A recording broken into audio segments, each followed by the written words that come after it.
Merci de rester fidèle sur Radio Sensation Normandie. Vous le savez, ce rendez-vous s'appelle le MAG 10 minutes pour tout comprendre sur des choses qui vous intéressent et vous interpellent. Aujourd'hui, eh bien, nous continuons notre petit voyage au sein d'une mini-entreprise, au sein du lycée Augustin Fresnel que nous avons suivi depuis le début de la rentrée scolaire. Et du reste, d'autres également classes et d'autres élèves sont venus nous voir pour nous parler de cette même chose. EPA, entreprendre pour apprendre, comment ça sert, enfin comment ça marche justement et à quoi ça sert. On en a parlé récemment. D'autres élèves de cette même entreprise viennent nous voir. L'entreprise s'appelle Vue d'en haut. On va savoir pourquoi tout de suite.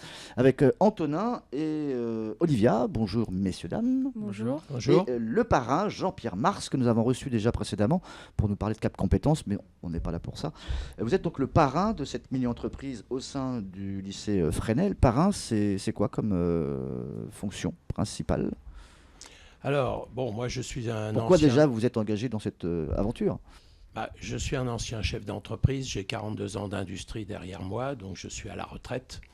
Et je souhaite aider, parrainer dans différentes associations pour m'occuper, parce que je pense aussi que les jeunes ont besoin d'accompagnement dans le choix des futurs métiers et aussi dans les connaissances qui leur sont données, parce que les temps sont très difficiles pour les jeunes. Dans les années à venir, ils vont avoir à se déterminer pour le choix des métiers. Je pense que c'est une mission intéressante. D'accord. Je rappelle que cette émission est faite en partenariat avec RLS, j'avais omis de le signaler tout à l'heure. Question, je reviens vers vous Jean-Pierre, est-ce que ça veut dire que vous suivez uniquement cette on va dire promotion ou vous êtes également amené à suivre d'autres élèves dans d'autres établissements ou pas du tout ? Je suis uniquement cette promotion. Bon, je suis également jury à l'AFPA pour des bacs commerciaux, c'est-à-dire que je fais passer des bacs commerciaux, je suis homologué par l'Éducation nationale, mais en tant que mini-entreprise, je ne suis qu'à Fresnel, à Bernay. D'accord. Vue d'en haut, ça parle donc de choses qui vont se passer en hauteur. On va faire un peu les naïfs, on ne sait pas du tout de quoi il s'agit. Est-ce qu'on peut présenter, ça va être un petit peu un test grandeur nature, on présente un peu l'entreprise. Vue d'en haut, c'est quoi ? Vue d'en haut est une mini-entreprise qui part du concept de vente, achat-vente de clés USB. Monsieur Martz a eu l'idée d'utiliser un drone. Ce drone nous permettra de survoler des entreprises, des agences immobilières pour pouvoir prendre des photos. Et l'idée de la clé USB, c'est de mettre ces clichés sur USB Pour ensuite pouvoir les vendre. D'accord. C'est autorisé ça, monsieur Marx ? C'est autorisé dans la mesure où cette mini-entreprise est à but non lucratif et à but éducatif. D'accord. Donc, on n'a pas besoin de licence dans ce cas précis. D'accord. Antonin, j'ai cru savoir hors antenne qu'éventuellement les finances t'intéressaient un peu plus dans les fonctionnalités de cette mini-entreprise. Combien d'argent on va avoir besoin finalement pour que ce projet soit viable ? Est-ce qu'on le sait déjà dès le départ ? Non, c'est pas encore déterminé actuellement, mais on va pas tarder à le faire. D'accord. La construction du drone, pas besoin, il est là. Qu'est-ce qui va coûter le plus d'argent ? Probablement les clés USB. Les clés USB ? Ouais. Et au niveau de la conception des clés USB, on va faire appel à des entreprises du coin ou pas du tout ? Comment ça va se passer pour la créer ? Bon, déjà, moi, je ne sais pas comment on crée une clé USB. Je peux répondre ? Allez-y. Bon, les clés vont être achetées, bien sûr. D'accord. Alors, il faudra qu'on détermine la capacité de la clé pour qu'elle soit en concordance avec un vol probablement d'environ 5 à 10 minutes maximum. Donc, il y a l'achat de la clé qui va coûter de l'argent. Il faudra qu'on assure le drone en responsabilité civile et pour le propriétaire du drone qui est Charles et ses parents, bien sûr. Et l'autonomie du drone, ça fonctionne comment ? Alors un drone, ça a une autonomie d'environ, je pense, entre 20 et 25 minutes. C'est un drone qui est déjà sophistiqué, qui est assez cher et qui prend des très belles photos que l'on a vues. Ce ne sont pas des photos, ce sont des films. Vous l'avez déjà testé alors ? On l'a déjà, bien sûr, Charles le connaît bien, il l'a testé, il nous a montré les images, mais l'objectif c'est de réalisés aussi pour les particuliers. Après qu'on les ait visités, contactés et fait un travail marketing, que ces gens nous disent « moi je voudrais qu'on prenne mon jardin ou qu'on voit ma maison et vous me prenez avec quand je suis dans le jardin, à la période des fleurs ou etc. » Et de le faire un petit peu à la demande. Et il faudra également, sur le plan financier, qu'on détermine le prix de la prestation. Mais ça, c'est un travail que les jeunes vont faire après. Justement, c'est tout l'intérêt de cette mini-entreprise. C'est aussi de leur apprendre quelles sont les fonctions de l'entreprise, de calculer un prix, etc. Ok. Antonin s'occupe des finances particulièrement. Olivia, tu aurais une tâche particulière dans l'entreprise qui t'intéresserait? Moi, je serais plutôt pour la vente du produit.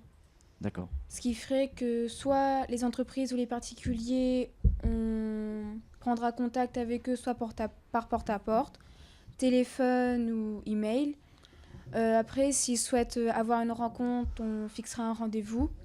Et sur ce rendez-vous, on parlera de combien... Enfin, s'ils sont partants pour le projet, prêts à débourser de l'argent.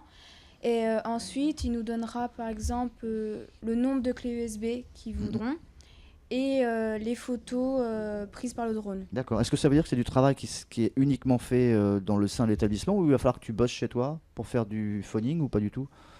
Oui. Oui? C'est possible Oui. ça aussi?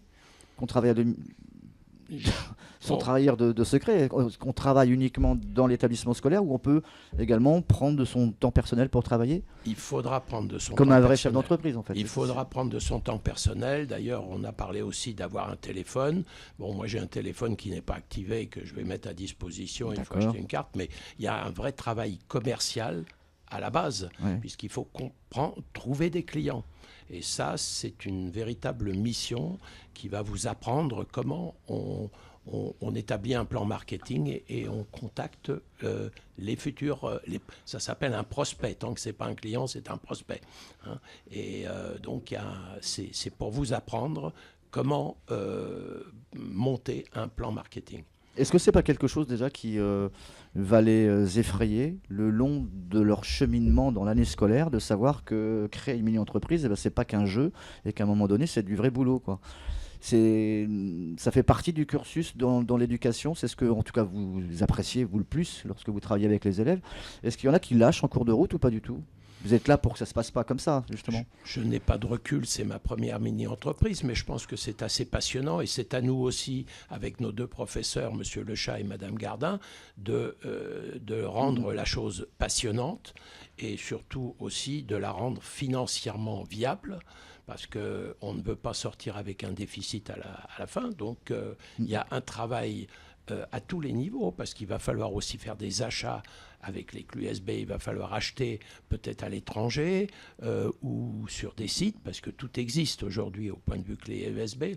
Donc il y a un travail d'achat à définir, il y a un travail marketing, il y a un travail comptable, il y a un travail financier, c'est à tous les niveaux. Monsieur Lechat, que nous avons reçu ici sur notre plateau il y a quelques semaines, nous disait éventuellement que les caractères pouvaient changer dans le cursus et dans le long de leur cheminement de création d'entreprise et qu'éventuellement des décideurs se découvraient au fil du temps. C'est un peu ça également le but du jeu, c'est qu'on s'émancipe au travers de l'entreprise, enfin c'est pas le jeu de la mini-entreprise, c'est un peu ça? C'est tout à fait ça, c'est pour les inciter à devenir des véritables acteurs. Le problème de la France, c'est que la partie économique et commerciale chez les jeunes et chez les personnes plus âgées aussi est moins développée que dans certains pays. Donc c'est pour apprendre plutôt à concevoir l'économie en général comme quelque chose de très important et pas forcément uniquement en production, puisque la production, il n'y en a pas partout. Ça, là, on est dans un domaine service et prestations extérieures. Donc là aussi, il y a des métiers à créer. C'est pour ouvrir un peu l'intérêt et l'esprit sur tout un tas de nouvelles choses. C'est ce qui a évolué depuis 20 ans. On n'a plus l'esprit vintage où les professeurs avaient leur programme et qu'on le faisait jusqu'à la fin de l'année. Là, ça, on a évolué avec, on évolue avec notre époque. En fait, c'est ça qui est le côté positif. Tout à fait. Et puis on a 2 produits qui sont très modernes. Le drone, ça n'existait pas il y a une dizaine d'années. Les clés USB, ça ne faisait que démarrer. Donc on allie ces 2 nouveaux produits pour en faire un service qui est assez nouveau. Et il y a 20 ans, ces élèves-là n'existaient pas non plus. Voilà. Enfin, bref. Merci d'avoir accepté notre invitation pour parler de votre mini-entreprise. On le rappelle, qui s'appelle donc Vue d'en haut, avec la vente, on l'espère en tout cas, prolifique de clés USB, on va le prononcer comme ça. On va remercier RLS pour sa participation à cette émission. Jean-Pierre Marx, donc le parrain de cette promotion. Monsieur Benoît Gaillard, que nous avons reçu également il y a de cela quelques semaines, ainsi que Charles et Clovis. Et nous saluons également sa maman. Merci d'avoir été donc patient et à notre écoute sur Radio Sensation Normandie. À très vite.